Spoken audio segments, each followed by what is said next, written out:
From Pacifica, this is Democracy Now! Make no mistake, we will work with the Libyan government to bring to justice the killers who attacked our people.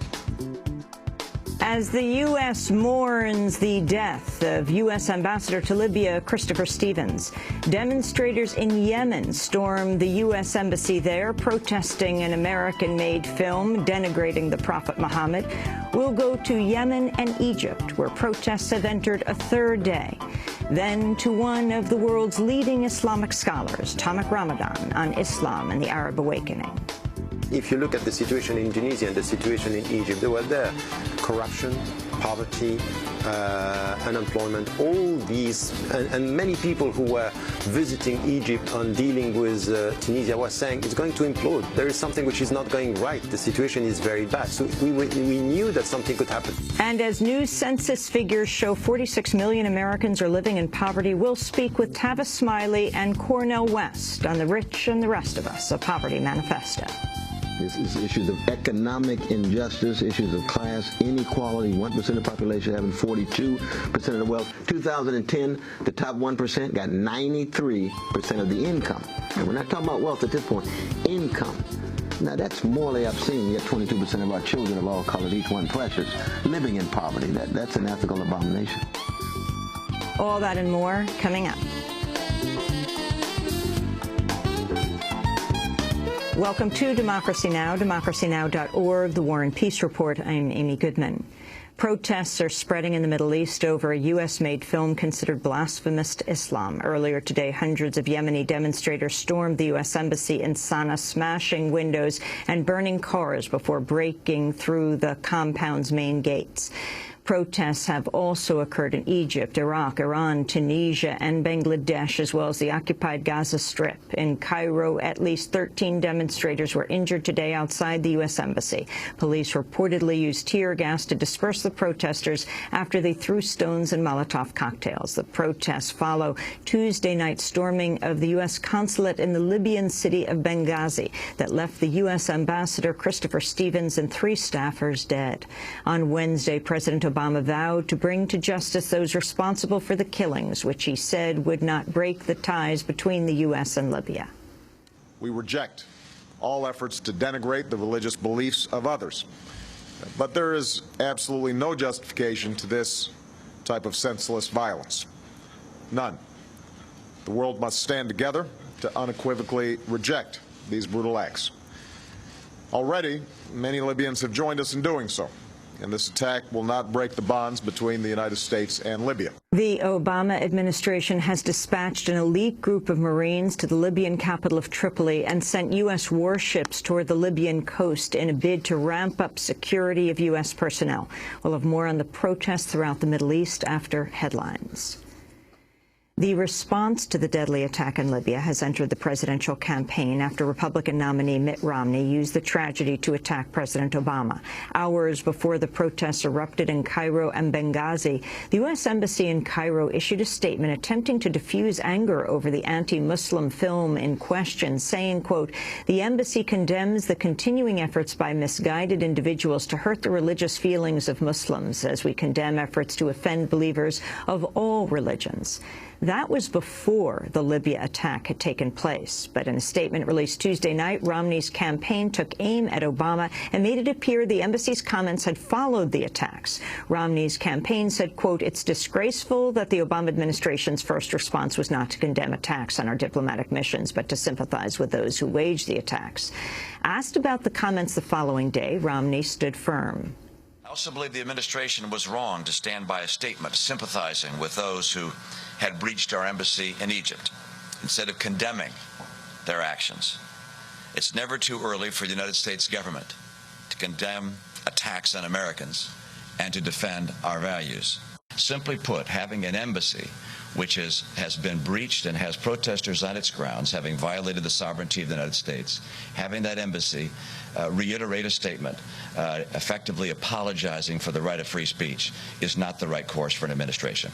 In response to Romney, President Obama told CBS News his Republican challenger is prone to making rash comments. There's a broader lesson to be learned here, and Governor Romney seems to have a tendency to shoot first and aim later. And as president, one of the things I've learned is you can't do that. It's important for you to make sure that the statements that you make are backed up by the facts and that you've thought through the ramifications before you make them. Do you think it was irresponsible? I'll let the American people judge that. New government data shows economic inequality continued to widen in the United States last year. The Census Bureau reports the richest Americans increased their share of total wealth by 4.9%, while the median income reached its lowest level since 1995. Some 46.2 million Americans are classified as living in poverty. The census also shows the number of uninsured in the United States dropped for the first time in 3 years, with 1.3 million people obtaining insurance. A federal judge has affirmed an earlier ruling blocking a controversial statute that gave the government power to indefinitely detain anyone it considered a terrorism suspect anywhere in the world without charge or trial. Judge Catherine Forrest issued a preliminary injunction against the provision in the National Defense Authorization Act, or NDAA, earlier this year. On Wednesday, Judge Forrest made her ruling permanent, declaring the NDAA cannot be used to hold people in indefinite military detention on suspicion of having substantially supported al-Qaeda or its allies.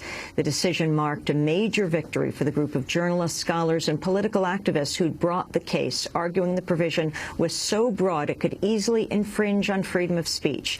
To hear our interview with one of those journalists, Pulitzer Prize-winning reporter Chris Hedges, you can go to our website at democracynow.org. Meanwhile, on Capitol Hill, the Republican-controlled House has voted to extend a separate statute allowing warrantless government surveillance. With the FISA Amendments Act set to expire at the end of 2012, the House voted Wednesday to extend it for 5 years. Democratic Congress member Gerald Nadler of New York criticized the measure.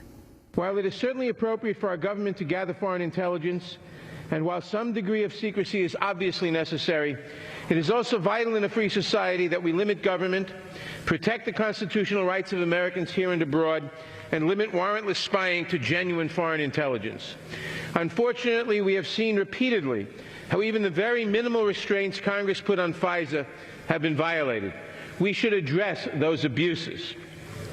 Congress has an obligation to exert more control over spy agencies than simply to give them a blank check for another 5 years. Public school teachers in Chicago are continuing their historic strike for a 4th day. On Wednesday, thousands of teachers and supporters rallied outside 3 local schools. Amidst the protests, union leaders and school officials appear to be making some progress toward an agreement that would end the strike.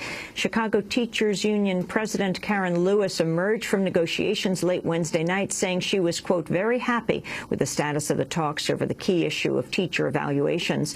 Other issues on the table include a recall process for teachers laid off due to school closings, consolidations, and turnarounds. Meanwhile, teachers in the nearby area of Lake Forest launched a strike of their own Wednesday after failing to reach a deal over salaries and benefits. Also Wednesday, Tom Balanoff of SEIU Local 1 announced Chicago janitors would stage a 1-day solidarity strike with the Chicago teachers. Many of our members have reached out and said they would like to honor the picket lines. We have a 48-hour notice in our contracts today. We sent the 48-hour notice to our contractors saying on Friday there very well may be Local 1 members, janitors, who will stand outside and support the teachers instead of go to work. In Florida, voters purged from the rolls after they were mistakenly labeled as non-citizens will have their voting rights restored in time for the November election. Earlier this year, Florida officials under Republican Governor Rick Scott created a list of supposed non-citizens who would be barred from voting unless they prove their citizenship within 30 days. At least 2 counties removed voters because they did not respond to certified letters and newspaper ads. On Wednesday, Florida announced it had used a federal immigration database to identify 207 voters who are not citizens, compared to the initial claim of 2,600. The state has also reached an agreement with voting rights groups that had challenged the purge, saying it unfairly targeted Latinos. Under the settlement, Florida officials agreed to inform the more than 2,000 eligible voters mistakenly placed on the purge list they are, in fact, eligible to vote. President Obama has reportedly held a one-hour telephone conversation with Israeli Prime Minister Benjamin Netanyahu in a bid to diffuse tensions surrounding their differences over a military strike on Iran. Earlier this week, Netanyahu said the U.S. has no moral right to tell Israel not to launch an attack and demanded that Obama impose red lines. In Washington, State Department spokesperson Victoria Nuland refused to directly respond to Netanyahu's comments.